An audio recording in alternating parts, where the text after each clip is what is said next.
సూర్యాపేట జిల్లా హుజూర్నగర్లో వరుస దొంగతనాలకు పాల్పడుతున్న ముగ్గురిని వలవేసి పట్టుకున్నారు మఠంపల్లి పోలీసులు.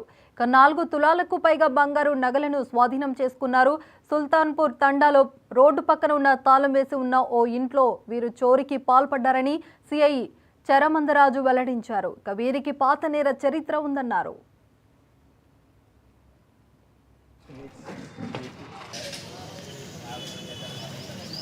దీంట్లో భాగంగా హుజూర్నగర్లోని దదనాల చెరువు వద్ద ఒక దొంగతనం చేసిన దాంట్లోనూ అదేవిధంగా 20వ తారీఖు జనవరి ఆ రోజు మఠంపల్లి మండలం సుల్తాన్పూర్ తండా దగ్గర పట్టపగలే ఇంట్లోకి ప్రవేశించి ఇంటి డోర్లను పగలగొట్టి ఆ ఇంట్లోకి వెళ్ళి నేరం చేసిన దాని గురించి వాళ్ళని వెతకగా ఈరోజు వాళ్ళు మాకు మార్నింగ్ వస్తూ ఉండగా వాళ్ళని పట్టుబడి చేసి వాళ్ళ దగ్గర నుంచి మొత్తం ఈ 2 నేరాలకు సంబంధించి 4 తులాల 4 గ్రాముల 300 మిల్లీగ్రాములకు సంబంధించినటువంటి వస్తువులను కూడా రికవర్ చేయడం జరిగింది.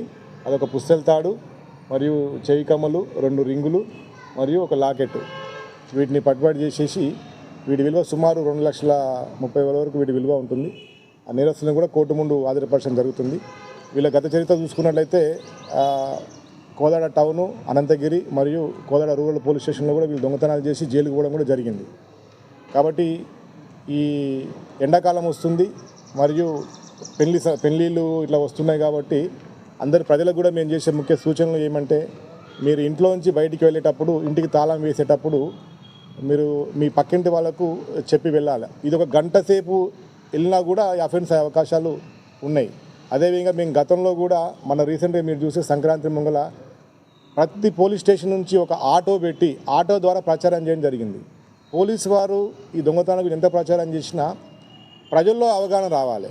ప్రజలు వాళ్ళ ప్రాపర్టీ మేము లాస్ అవుతున్న విషయాన్ని వాళ్ళు గ్రహించగలిగితే ఇది బాగుంటుంది. ప్రజలు మాకు సహకరించాలి. మేము చెప్పినటువంటి సూచనలు వాళ్ళు పాటిస్తే బాగుంటుందని చెప్పి మేము కోరుకుంటున్నాము. అదేవిధంగా ఈ పెళ్ళిళ్ళు ఇవన్నీ కూడా ఇప్పుడు నెక్స్ట్ ఎండాకాలం వస్తుంది కాబట్టి మీరు ఇంటికి తాళం వేసి బయటికి వెళ్ళాల్సి ఉంటే మీ కన్సర్న్ పోలీస్ స్టేషన్లో మీరు చెప్పి వెళ్ళండి. ఆ విషయాన్ని మేము ఇలా చేస్తున్నామని చెప్పి వెళ్ళండి. దాంతోపాటు ఈ బయట తిరిగేటప్పుడు పెళ్ళిళ్ళకి వాటికి పోయినప్పుడు ఈ నగలు అవి ఇట్లా బాగా గట్టిగా వేసుకొని పోతే అట్లా కూడా అఫెన్స్ అవకాశం ఉంది కాబట్టి వాటి కూడా జాగ్రత్తగా చూసుకోవాలి. తర్వాత ఇంట్లో ఇలాంటి విలువైన వస్తువులు అది క్యాష్ రూపంలో కావచ్చు, బంగారం రూపంలో కావచ్చు, వెండి రూపంలో కావచ్చు, అలాంటి విలువైన వస్తువులు ఏవి కూడా ఇంట్లో పెట్టుకోబాకండి. మీకు బ్యాంక్ లాకర్లు కానీ మీకు సంబంధించినవి భద్రపరిచేవి ఉంటే అందులో పెట్టుకోవడానికి చేస్తారని చెప్పి